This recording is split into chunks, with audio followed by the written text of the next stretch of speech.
Bonjour à tous, aujourd'hui on va faire une vidéo sur les altcoins qui m'intéressent de recharger aujourd'hui à l'heure, à l'instant T en DCA. Pourquoi je fais cette vidéo? Tout simplement parce que je pense qu'il y a des signes encourageants que BTC va nous faire un rebond technique à ce stade. Donc du coup, étant donné qu'on n'est pas du tout en altcoin season, vous comprendrez que potentiellement ça veut dire qu'on est sur des bons points d'achat sur certaines altcoins. On va d'abord analyser comme d'habitude le BTC et puis ensuite on ira voir ces fameuses altcoins qui tiennent à peu près à deux gros domaines que je vous expliquerai par la suite. Alors sur BTC on va faire rapidement puisqu'on a du boulot là sur les alts. Je vous ai sélectionné je crois une dizaine d'alts, quelque chose comme ça. En gros sur BTC vous voyez qu'on a ce point d'achat là qui est apparu sur le Cypher mais qui n'est pas validé puisqu'il faudra attendre dimanche prochain.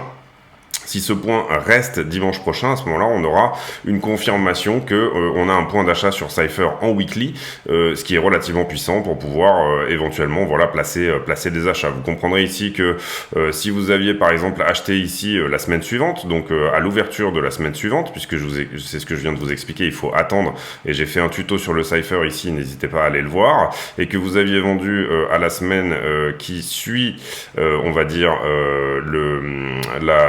la bougie rouge, vous aurez pris entre 10 et 20% globalement dans la semaine suivante. Donc c'est pas des niveaux garantis, ça ne garantit pas ici qu'on repart en bull run, etc. Mais ça veut dire que peut-être on est ici sur des points intéressants et des targets potentiellement ici intéressantes, des points de bottom intéressants pour pouvoir recharger sur des alts. Pourquoi recharger sur des alts maintenant alors qu'on n'est pas du tout en altcoin season? Vous voyez que ça c'est l'indicateur altcoin season, alors je sais pas s'il est à jour, voilà, vous voyez qu'on est totalement, quasiment en Bitcoin season à moins 25. Pourquoi c'est intéressant? Tout simplement pour trader un possible retournement, on va dire, de la Bitcoin season vers une altcoin season. C'est ça, l'idée ici, c'est tout simplement d'acheter quand c'est pas cher, quand c'est pas du tout la narration, quand personne n'en veut, de manière à avoir des bons prix, et puis ensuite tout simplement profiter du retournement d'une Bitcoin season vers une altcoin season. Voilà, concrètement, vous avez un Bitcoin aujourd'hui qui est plus fort que, puisque comment est calculé cet index, c'est par rapport aux 50 premières altcoins plus grosses cap d'altcoins face au Bitcoin. Et c'est là que vous aurez potentiellement des points d'achat intéressants. Donc on passe ici, on va faire rapidement les news et le sentiment sur Bitcoin très rapidement. Ici vous voyez qu'en Wall Street Journal, c'est quelque chose dont je vous parle déjà depuis 10 ou 15 jours, que les matières premières à la baisse font augmenter l'espoir d'une inflation qui va baisser. Donc ça sera le 13 juillet, donc dans à peu près une semaine, un petit peu plus d'une semaine, on aura les chiffres de l'inflation du mois de juin 2022. Et là, peut-être qu'on aura quelque chose qui nous dira que potentiellement l'inflation a baissé, ce qui pourrait faire que les marchés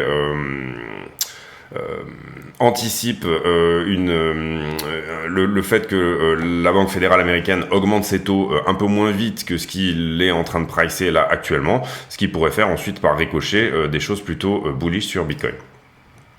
Ici sur CoinDesk, rien de bien intéressant à part des choses sur Free Arrows qu'on a déjà beaucoup dont on a beaucoup parlé sur la chaîne.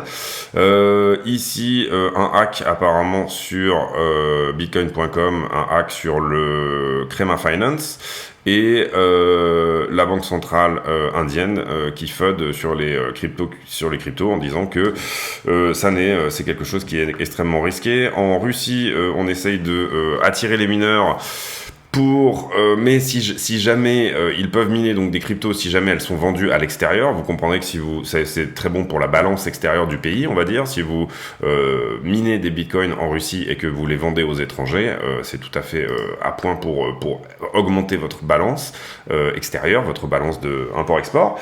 Et puis ensuite ici sur le calendrier, pas énormément de choses à part des choses ici sur le. Alors si on aura les minutes de la Fed le 6, donc dans 2 jours. Donc ça c'est important. Ça veut dire que ici on va avoir la traduction littérale de tout ce qui s'est dit pendant le dernier meeting de la Fed qui a eu lieu en juin.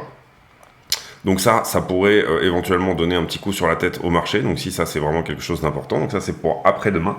Et puis ensuite on aura plutôt des news sur le marché de l'emploi aux États-Unis. Et puis ensuite ici vous le voyez les chiffres de l'inflation pour le 13 juillet. Et à la fin du mois de juillet, autour du 27-28, je crois qu'on aura le PIB, c'est-à-dire les chiffres sur la croissance américaine. Est-ce qu'on est en récession ou pas? Est-ce qu'on va faire 2 trimestres à la suite de croissance négative, de régression, et donc du coup est-ce qu'on peut considérer qu'on sera en récession ou pas? Voilà, en gros, après sur MarketWatch, pas grand chose à dire pour le moment. C'est le 4 juillet aujourd'hui, donc c'est la fête de l'indépendance, donc les marchés américains ne tournent pas.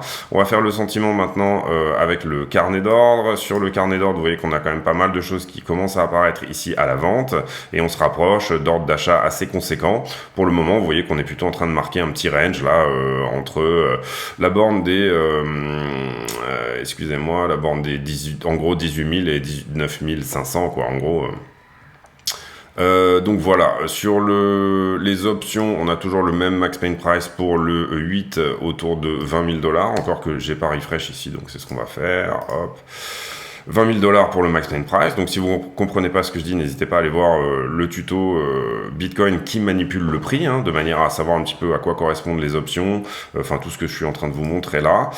Ici on est sur les leviers, donc tout ce qui est perp en levier, donc vous voyez que on est allé prendre tous les niveaux que j'avais notés sur la dernière vidéo. On a pris ce niveau là, on a pris ce niveau là et on a pris celui-ci. Qu'est-ce qui s'est passé ici? On a eu plutôt une augmentation de l'open interest, donc le nombre de contrats en circulation en levier augmente, en même temps que le funding augmente. Ça veut dire qu'on a plutôt une rentrée ici de longueur, donc on aurait considéré ici un point de longue à prendre. Vous voyez qu'il a été pris en termes de short loss. Ici, on est plutôt en train de clôturer des positions qui sont short. Vous voyez qu'on ferme ici des contrats. Ici, on réaugmente avec du funding également qui augmente. Donc, on aurait eu un point de longue à prendre ici. Ici, le nombre de contrats qui baisse avec cette forte mèche vers le bas. Mais on a quand même ici, vous le voyez, un funding qui continue d'augmenter. Donc, malgré la diminution du nombre de contrats, un funding qui augmente, pour moi, ça veut dire qu'on aura un point à prendre pour les longueurs. Juste là, voilà, on va le mettre en rouge.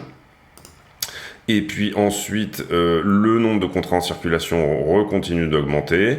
Il augmente avec un funding positif jusque là, donc on aura aussi un point de longue à prendre sur ce niveau-là. Et puis ensuite, vous voyez qu'il est très légèrement à la diminution, malgré une forte augmentation. Donc on aura aussi un point de short à venir prendre juste ici, que lui, on va mettre en bleu.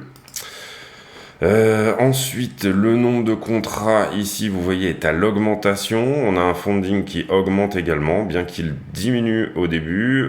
Donc, on aura forcément ici un point de longue à prendre juste là et un point de short à prendre juste en haut. Donc, celui-ci. Voilà. Ok.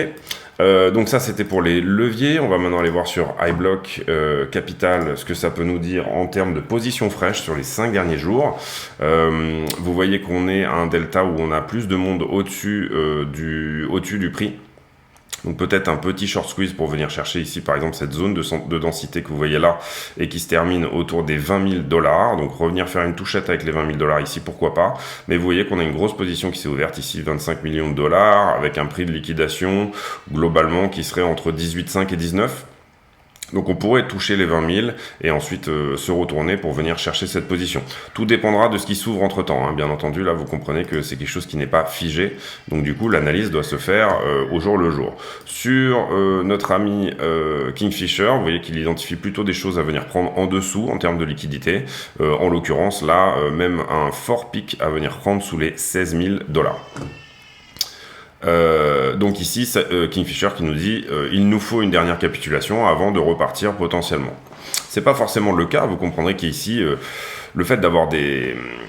Tout dépend en fait du chemin de moins de résistance pour moi. C'est-à-dire que ici vous avez une demande au spot pour le coup qui n'est pas en levier, qui est de l'achat au spot, qui est en train d'augmenter en ce moment.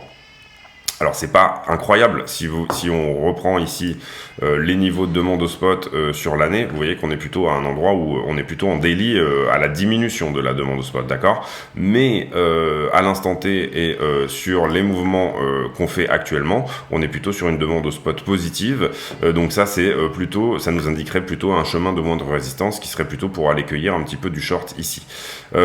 Potentiellement ici, si on nettoie tout doucement, pour moi, par rapport à ce que nous dit Kingfisher, si on nettoie déjà tout doucement, c'est-à-dire qu'on vient taper sous les 18 700 pour ensuite repartir, ça serait déjà un joli nettoyage avant redépart.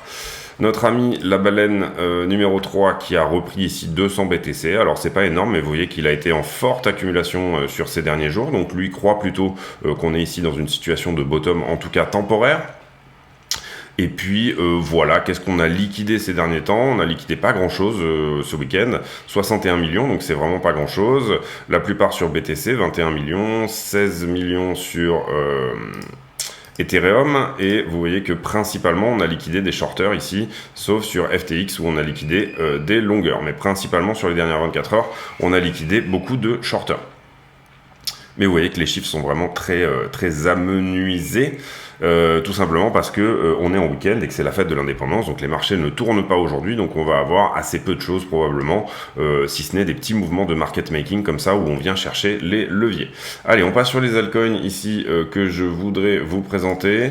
Alors, j'ai privilégié ici deux narrations. Quelles sont-elles?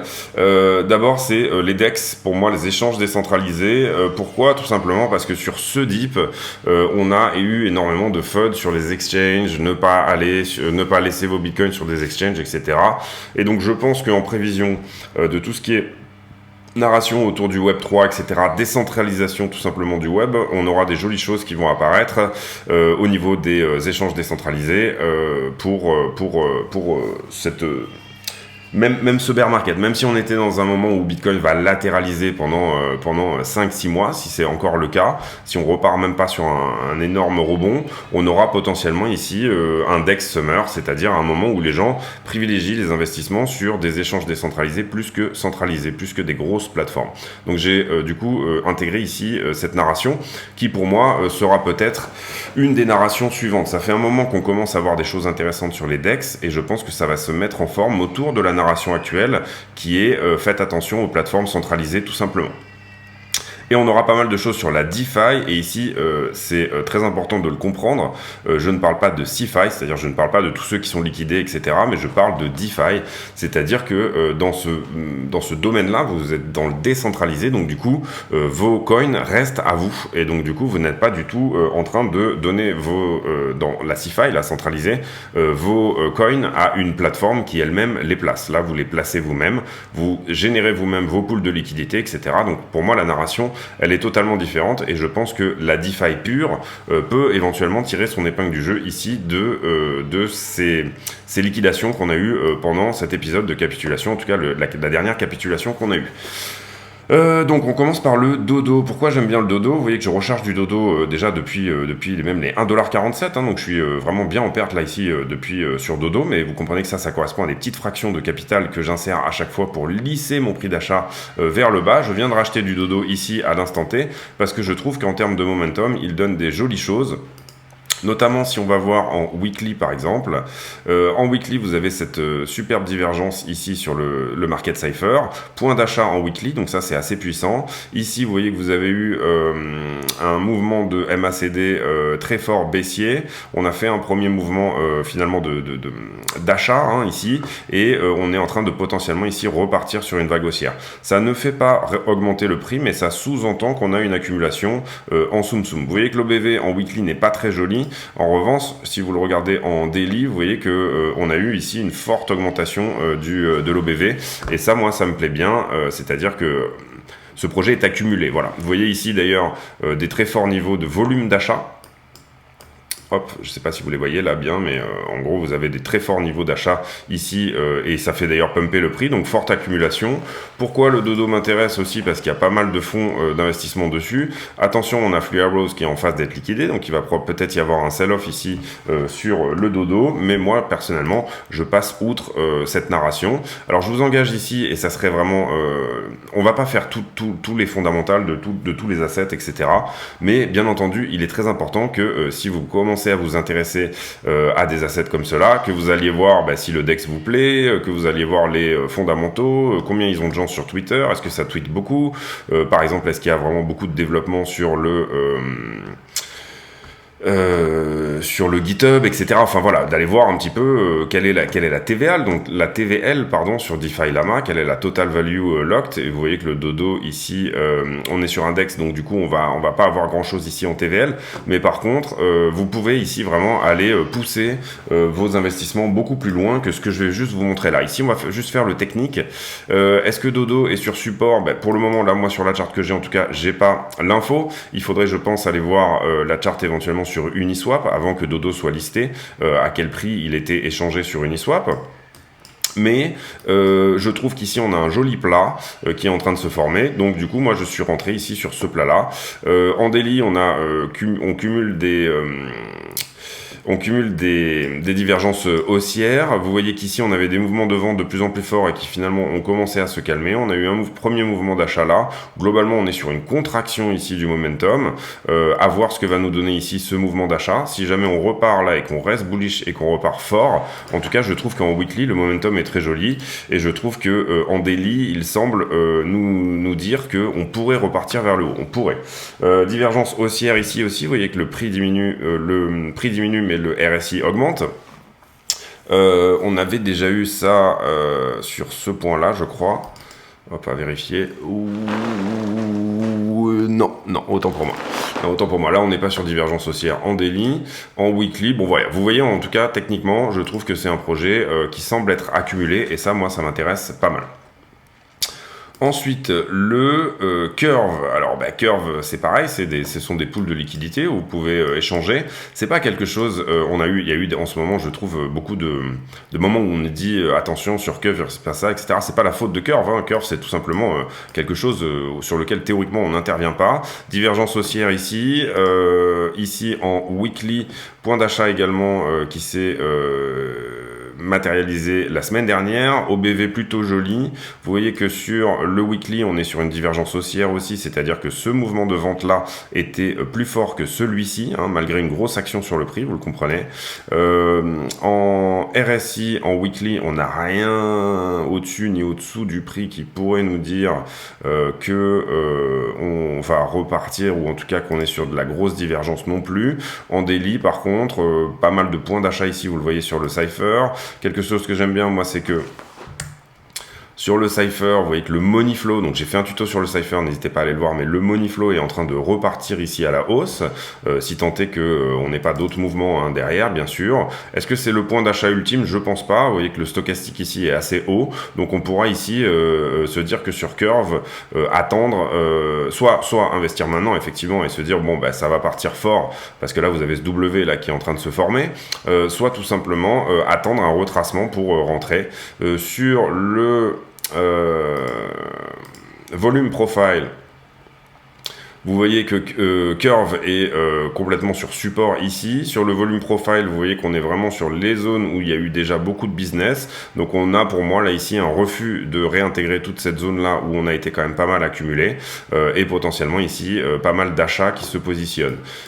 Également en daily, vous voyez que c'est un peu moins joli sur le MACD en daily. C'est-à-dire que ce mouvement d'achat-là avait été plus fort que celui-là. Mais ce mouvement de vente-là avait été très fort. Et celui-là a été quasiment inconséquent. Donc on est ici aussi sur une contraction du momentum.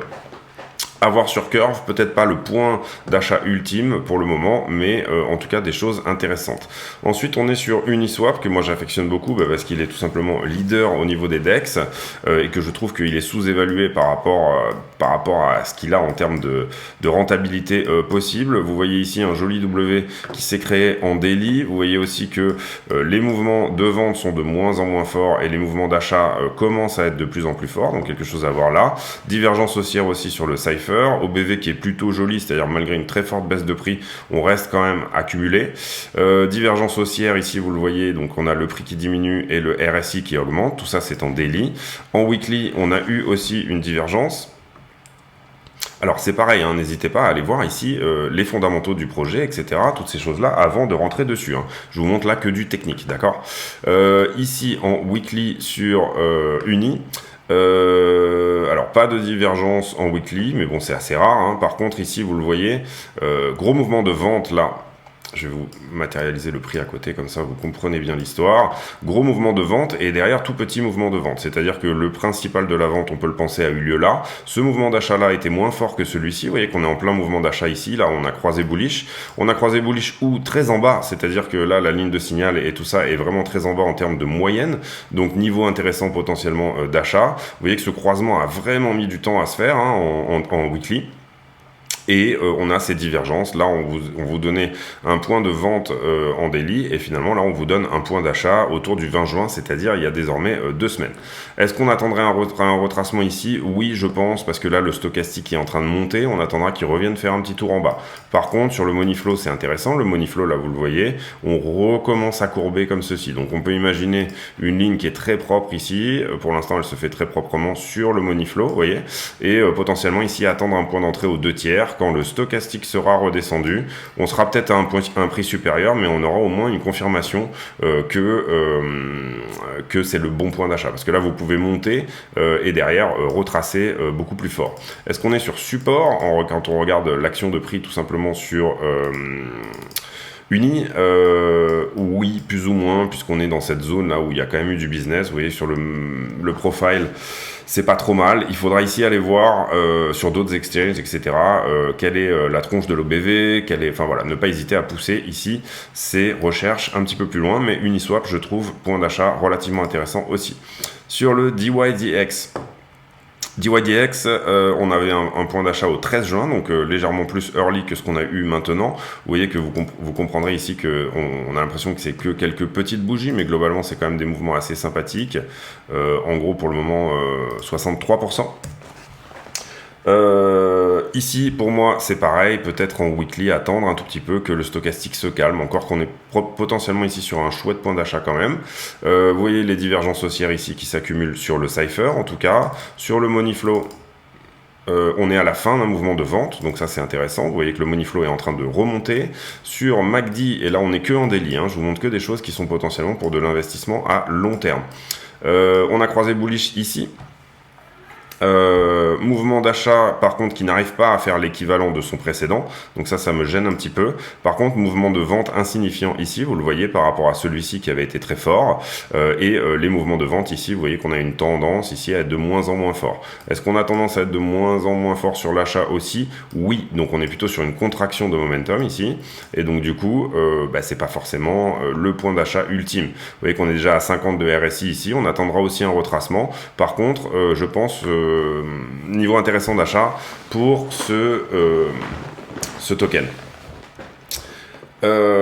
Ensuite, on passe sur la DeFi. On va faire la même chose. On va pas aller voir ici le fondamental. Vous connaissez Tron comme moi. Vous pouvez l'aimer ou ne pas l'aimer, mais en tout cas, vous savez qu'il est utilisé pour minimiser les frais de transfert sur Ethereum et dorénavant également utilisé par rapport à son stablecoin algorithmique. Alors, on peut aimer ou ne pas aimer Tron, c'est pas vraiment la question. La question, c'est quelle est sa valeur, hein, en fait, en réalité, et quelle est sa volatilité, surtout. Vous voyez qu'ici, on fait quand même des mouvements relativement intéressants en termes de volatilité. Ici, plus 60% par exemple sur cette mèche-là. Ici, double top, on redescend, on vient prendre la liquidité en dessous là de tout ce qui avait été posé sous ce plus bas là. Intéressant pourquoi Tron? D'abord parce que sur la TVL, voilà. On va analyser ici la TVL, donc c'est la Total Value Locked, donc là on parle de DeFi. Hein. Ici c'est l'événement Luna. Vous le voyez là, quand la courbe augmente d'un coup, c'est tout simplement toute la partie de Luna, donc la zone bleue là. Vous le voyez, Terra Classic qui est en bleu là, celle qui est en haut là sur lequel j'ai mon pointeur de souris, qui disparaît. Et qui profite de ça? Vous voyez que c'est Ethereum ici, hein, et dans la DeFi, je pourrais très bien vous mettre en Ethereum en trucs intéressants, voilà, sur lesquels potentiellement prendre. Et vous voyez que en même temps, on a une forte augmentation aussi du côté de Tron qui est la zone kaki aussi, la deuxième. Vous avez d'abord en bas Ethereum, au-dessus la Binance Smart Chain, et encore au-dessus Tron qui représente désormais 6% de la total value locked sur la DeFi. Donc moi ça m'intéresse, quand bien même je suis pas non plus un extrême fan de Tron, j'en ai déjà, mais voilà, c'est quelque chose que je sentais plutôt comme étant intéressant sur la chaîne TRC20 pour les échanges en Ethereum, comme quelque chose qui aurait pu ici devenir vraiment intéressant. Le stablecoin algorithmique, pour moi, je le mets de côté. Enfin voilà, c'est pas péjoratif. Je trouve que potentiellement, il se pourrait que ça fonctionne si c'est backé suffisamment. D'ailleurs, on voit que Tron a été attaqué, mais que le backing de Justin Sun a fait le boulot pour l'instant. En tout cas, le DPEG est pas concret. Voilà. Tron donc qui est mal aimé. Par contre, ce que j'aime pas sur Tron, c'est vous voyez ici dans le volume profile, on pourrait aller beaucoup plus bas. C'est-à-dire que moi, j'aurais tendance plutôt à dire, et vous voyez que j'ai mis une alerte ici, à dire que je serais acheteur sur Tron plutôt autour des 0,036, c'est-à-dire une dernière jambe qui nous emmènerait, vous le voyez ici, sur ce support-là, dorénavant, qui a déjà touché plusieurs fois, voire légèrement en dessous. On pourrait être ici entre les 0,33 et les 0,36. Donc pour l'instant, moi, je mets Tron entre parenthèses, mais c'est un asset qui m'intéresse. Contraction du momentum en weekly aussi, vous le voyez, ce mouvement de vente là avait été beaucoup plus puissant que celui-là. Ce mouvement d'achat là est quasiment égal à celui-là, et donc on est sur un momentum qui se contracte. Croisement bearish à l'instant T, donc ça va peut-être nous donner notre fameux point d'achat légèrement en dessous, mais je voulais vous le mettre parce que je trouve que c'est potentiellement un asset qui sera intéressant à recharger pour plus tard. Avalanche, est-ce qu'on est sur support déjà? Sur l'action de prix, on le voit. Pas nécessairement. On pourrait descendre un petit peu plus bas aussi. On pourrait même ici, pour Avalanche, aller jusqu'aux 5 $. Ça ne veut pas dire qu'on va y aller. Ici, le momentum est beaucoup moins joli que toutes les choses que je vous montrais précédemment. C'est-à-dire qu'on a un mouvement de vente qui est amplifié là. Le RSI qui est complètement aux fraises, et ça, c'est plutôt pas mal. Par contre, un OBV qui fait un peu la tronche, c'est-à-dire pas mal de monde qui sort de ce projet-là. Par contre, en weekly, on avait un point d'achat ici sur le Market Cypher. On est sur une descente de money flow, donc non, la configuration ici n'est pas ultime pour pouvoir investir là-dessus, même en daily pour un investissement un peu plus à court terme. Voilà, par contre en daily c'est déjà quelque chose d'un peu plus joli, puisque le Cypher, vous voyez, le money flow est en train de remonter là, la bande rouge que vous voyez sous le prix. Ici, on avait une divergence haussière. On est sur un stochastique qui revient descendre, donc peut-être que ce fameux point d'achat va bientôt se présenter. Vous voyez ici qu'on est en train de essayer en daily de tenir ce plus bas là. Est-ce qu'il va craquer ou pas? C'est une bonne question. Sinon, en tout cas, il serait bien possible d'aller au 9,44, c'est-à-dire à moins 50% sur AVAX avant de potentiellement repartir. Ce qui me gêne un petit peu, c'est que si on va au 9,44, vous voyez qu'on vient dans ce trou ici, où finalement, parce qu'on avait traversé cette zone assez fortement. Donc moi, si je rentrais ici sur AVAX, je rentrerais avec une petite portion de mon capital qui est censé être alloué à AVAX, et ici, je ferai un DCA potentiellement jusqu'aux 5 $.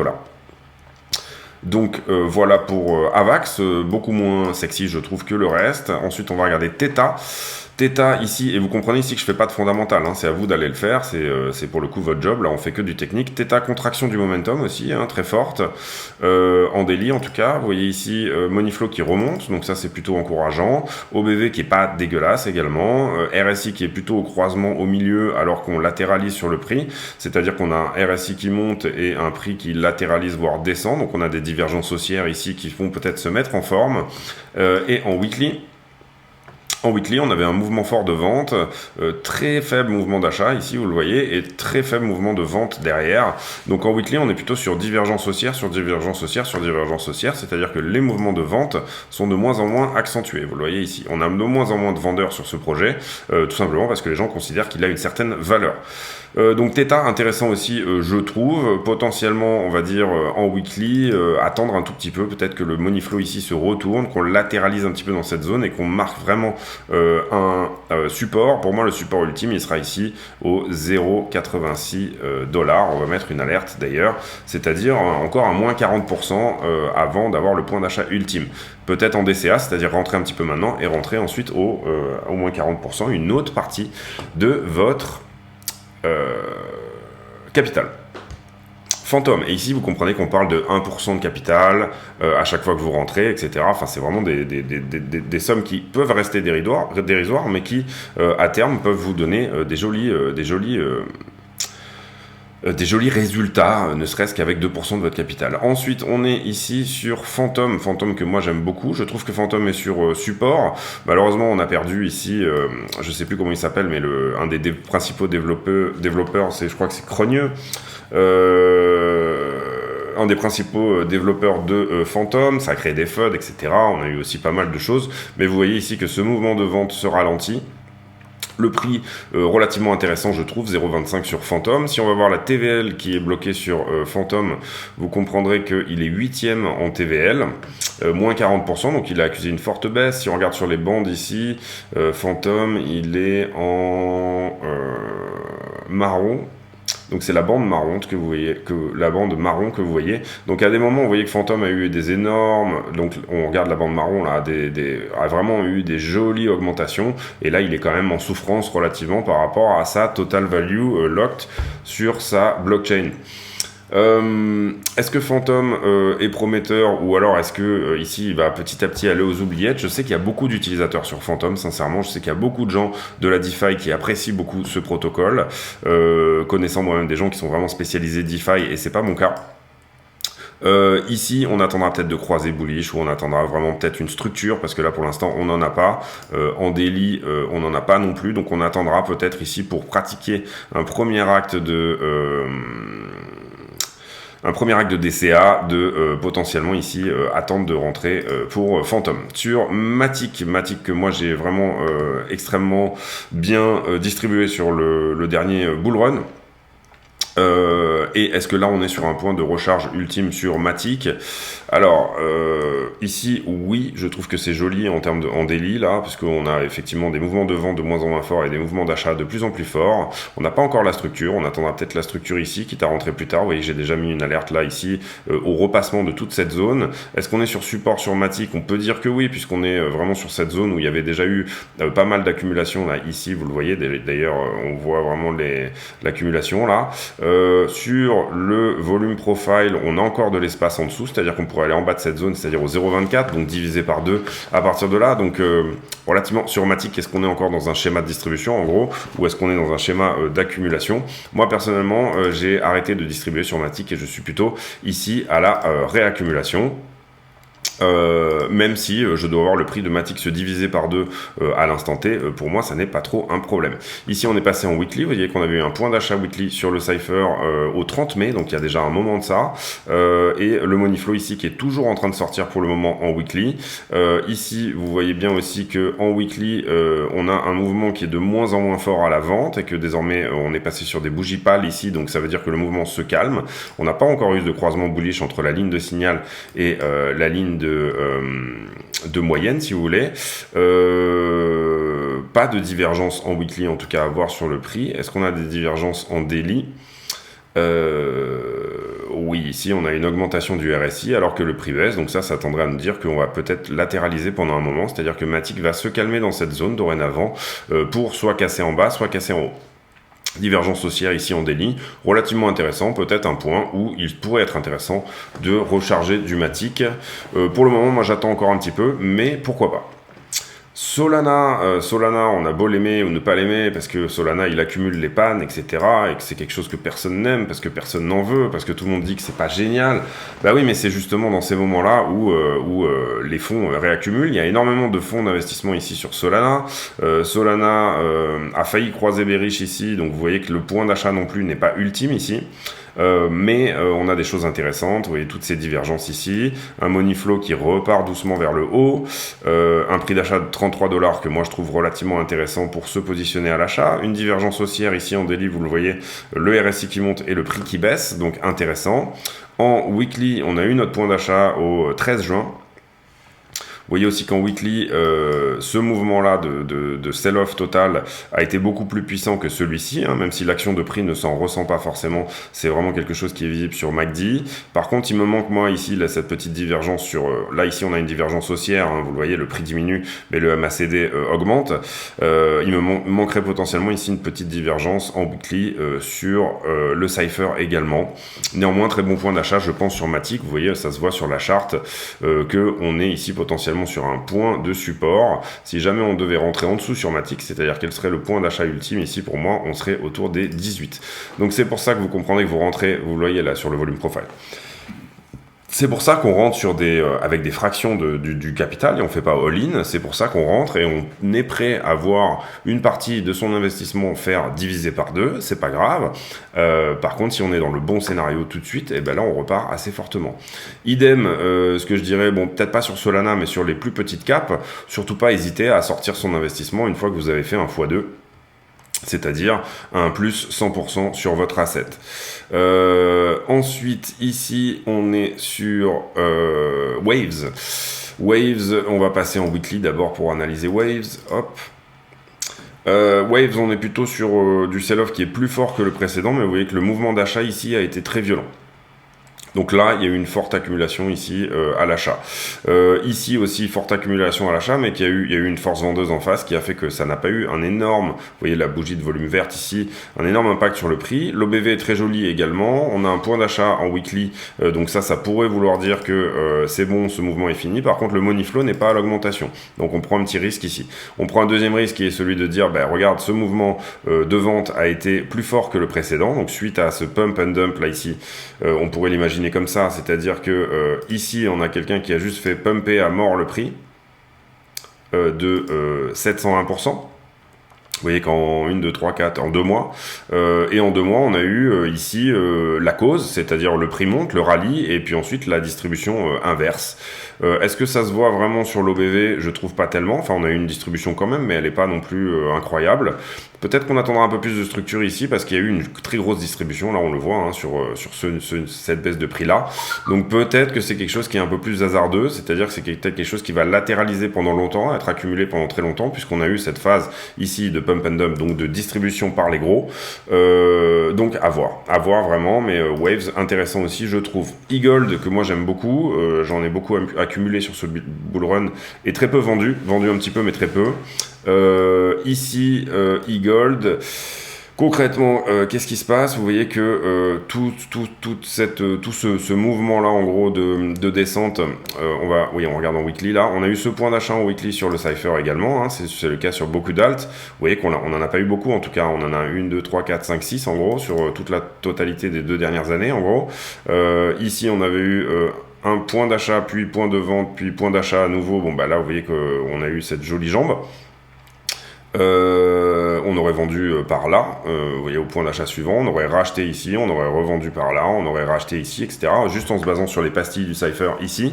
Et vous voyez que c'est assez rare, c'est-à-dire que le dernier c'était à peu près ici, où on a eu quand même un petit épisode où je pense que si on se met ici sur cette bougie-là, voilà, on est autour de, si vous aviez vendu à la bougie après le point rouge, donc attendre la confirmation, vous auriez pris un plus 30 ici. On est loin des plus 100 qu'on pourrait attendre pour pouvoir ressortir son investissement et ensuite avoir du e-gold gratuit.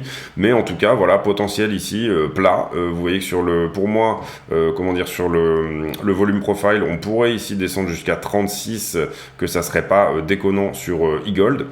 Donc du coup, voilà, je trouve que ça manque un petit peu de volume, mais vous voyez qu'ils sont quand même croissants ici. Donc on a une reprise de l'achat sur e-gold. Il commence à intéresser autour des prix des $50 et vous voyez qu'on est descendu à un moment donné ici à 40. Il commence à intéresser du monde. On passe maintenant en daily. Hop. On passe en daily, e-gold aussi, qui a su rétribuer les holders ici, c'est-à-dire que si vous aviez stacké, gardé du e-gold, etc., vous auriez pu potentiellement gagner soit du Alcamex, soit du Ride, soit du Lithium ou Helium, ou je sais plus comment s'appellent tous les autres projets qu'il y a autour, mais potentiellement ici, vous avez ici une vraie commu sur e-gold. Vous voyez que le money flow est en train de se retourner ici, de repartir à la hausse. En daily, on a un point d'achat pour la journée là, et potentiellement sur le MACD, je trouve que c'est assez joli aussi, au sens où on a des mouvements de vente vente de plus en plus faibles et des mouvements d'achat de plus en plus forts. Divergence haussière ici, vous le voyez sur le RSI, si tant est qu'elle soit vraiment confirmée. Oui, on dirait que oui, là on avait un point, ouais, c'est pas extrêmement précis, mais ouais, on en avait une ici, en tout cas c'est sûr, elle a été confirmée derrière. Vous voyez que le prix est plutôt descendu depuis. Mais voilà, potentiellement ici, pour moi, sur eGold, point d'achat intéressant autour des $50, avec éventuellement des petites prises de profit pour en sortir une partie ici derrière. Voilà, donc du coup, ça nous fait 1, 2, 3, 4, 5, 6, 7, 8, 9, 10, 11 assets sur lesquels je vous ai fait au moins une analyse technique. N'hésitez pas à aller voir, bien entendu, ici, par exemple, si je vous parle de eGold, n'hésitez pas à aller voir le Maillard Exchange, etc. Est-ce que le projet vous plaît? Est-ce que vous pensez que c'est des choses qui peuvent être intéressantes? En tout cas, pour moi, sur ces deux narrations-là, c'est-à-dire les échanges décentralisés et la finance décentralisée, et là, vous comprenez qu'on est à l'inverse des CEX, donc les échanges centralisés, et de la CeFi, c'est-à-dire la finance centralisée, type Celsius, etc. On est complètement ici à l'inverse, c'est tout à fait autre chose dont on parle. Je pense que ceux qui comprennent ici les narrations prochaines, et notamment celle du Web 3.0, que j'intégrerai un petit peu dans cette idée-là, hein, c'est-à-dire que la décentralisation de à la fois la finance et de l'échange de crypto, tout simplement pourrait être la clé des prochaines narrations de ces prochaines années. En tout cas, on s'est concentré, vous le voyez là ici, sur ces deux domaines-là, pour des raisons évidentes au niveau fondamental. On avait déjà senti le vent tourner un petit peu sur le Web3 pour moi, et puis tout ce qui était DEX en amont. Vous voyez que ça a quand même corrigé au niveau du prix, donc du coup tout ça n'est pas bien entendu un conseil financier. Allez faire toutes vos recherches également, mais je vous mets là sur la table potentiellement des choses sur lesquelles il peut être intéressant de rentrer progressivement et avec parcimonie, et bien entendu ici en suivant bien ce que vous faites, c'est-à-dire en ayant déjà potentiellement, même quand vous rentrez, vos ordres de vente déjà placés à d'autres points, en ayant également déjà des ordres d'achat au cas où on ait une jambe de capitulation supplémentaire sur Bitcoin, vos points d'achat en DCA qui sont déjà éventuellement placés. Donc ici, il faut tout préparer. Vous faites un grand, comment expliquer ça, un grand plan d'investissement, une stratégie. Ne pas tout mettre sur ces deux domaines-là, hein, bien entendu. Il va vous falloir ici un petit peu de métaverse, il va vous falloir un petit peu d'autres choses, et principalement, et vous savez que c'est moi plus ou moins la manière dont je procède toujours, gardez à minima dans votre portefeuille 50% qui est alloué à Bitcoin et Ethereum, ce qui protégera en partie votre portefeuille d'éventuelles jambes haussières supplémentaires. En tout cas, les jambes baissières sont beaucoup plus importantes sur les alts que sur ce type d'asset. Donc voilà, c'est tout pour moi aujourd'hui. J'espère que cette vidéo vous a plu. On est un peu sorti du format habituel parce que d'habitude je prends juste une alt et je fais vraiment son fondamental, sa technique et même le sentiment dessus. Je vais voir le Twitter, etc. Enfin, je pousse beaucoup plus l'analyse sur une alt. Ici, on en a fait 10, mais on n'a fait que l'analyse technique. À vous d'aller éventuellement vous placer pour faire tout ce qui est sentiment et puis fondamental, surtout le fondamental. Voilà, et bien évidemment. Pour trouver ici ce type d'asset, etc., vous pouvez tout simplement vous balader un petit peu sur CoinMarketCap, vous classez en fonction des catégories ici, voilà, vous mettez en catégorie, vous allez avoir ici toutes les catégories, donc vous aurez en fonction des écosystèmes, etc. Donc même s'il y a des narrations dans lesquelles vous croyez beaucoup, ici par exemple vous dites le stacking de l'Ethereum 2 va vraiment être quelque chose d'intéressant dans les prochaines narrations, et bien vous allez voir là, vous regardez un petit peu quelles sont toutes les possibilités. Donc là vous comprenez qu'on est plutôt dans la CeFi, hein, la finance plutôt centralisée, et voilà, toutes ces choses là pourront vous donner éventuellement des écosystèmes intéressants, etc. Voilà, des choses à aller voir, et des choses sur lesquelles vous pensez que potentiellement certaines cryptos peuvent valoir le coup. Là on était sur la DeFi, vous le voyez, vous pouvez aussi ici allez voir par exemple en ranking, et je pense que ici vous avez donc là on est en watchlist, vous avez un truc catégorie ici aussi, voilà, et là vous aurez les DEX quelque part, je sais plus où c'est, mais vous trouverez ça sans problème. Sur CoinMarketCap, comme ça vous aurez un petit peu la capitalisation de tout le monde. La chose à aller voir aussi, et vous le savez que c'est très important, c'est tout simplement à quel point les assets sont... à quel point leur market cap est sorti. Là, par exemple, sur AVAX, vous voyez qu'on a discuté d'AVAX, on a que sur la circulating supply et la max supply, on n'aura que 39% des assets qui sont sortis.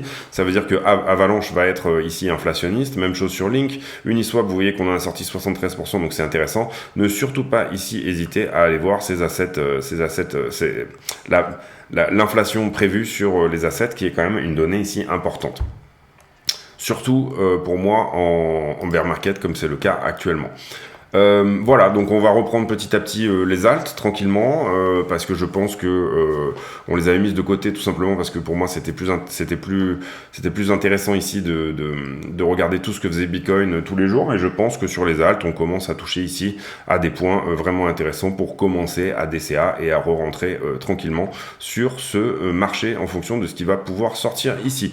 N'hésitez pas à vous abonner, activer la cloche des notifications, venir nous rejoindre éventuellement sur le Discord dont le lien sera en description, et puis on se voit demain pour un point météo qui sera peut-être un peu plus sur Bitcoin pour le coup, peut-être on fera un gros point je pense aussi sur Ethereum, et puis peut-être qu'on va réattaquer petit à petit des alts qui me sont demandés par vous sur le Discord, petit à petit, tranquillement, et en mettant bien entendu des parenthèses, des pincettes, ceinture bretelle, et en disant on ne va mettre ici bien entendu que 1%, 0,5% de son capital, petit à petit, rentrer progressivement en DCA, c'est ça la clé d'un bon portefeuille qui fonctionne. C'est tout pour moi, j'espère que, et bien sûr, équilibrer son portefeuille en permanence est quelque chose de très important. Si vous faites des gros gains sur une alt, il faut en permanence rééquilibrer votre portefeuille vers soit du stablecoin, soit bien entendu vers de l'accumulation de Bitcoin ou d'Ethereum pour à chaque fois, par exemple, si on re-rentre à nouveau en altcoin season, que votre portefeuille soit toujours à l'équilibre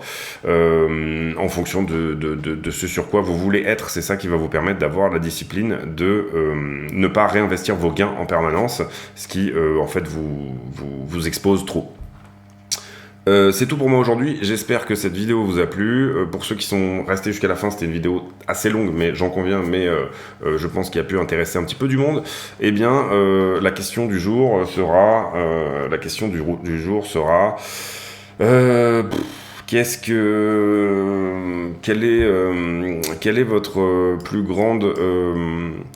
quelle est votre plus grande capacité artistique? Voilà, quelle est votre plus grande, à la fois, dans quel domaine artistique vous avez le plus la fibre, et vous sentez que vous êtes complètement, ça peut être les lettres, ça peut être le dessin, ça peut être la musique, ça peut être voilà, toutes les choses créatives. Quelle est pour vous la chose que vous maîtrisez le mieux, ou en tout cas dans laquelle vous vous éclatez le plus? C'est tout pour moi aujourd'hui, je vous souhaite une excellente journée à tous, merci de m'avoir suivi, on se retrouve demain pour un point météo sur le Bitcoin, à bientôt.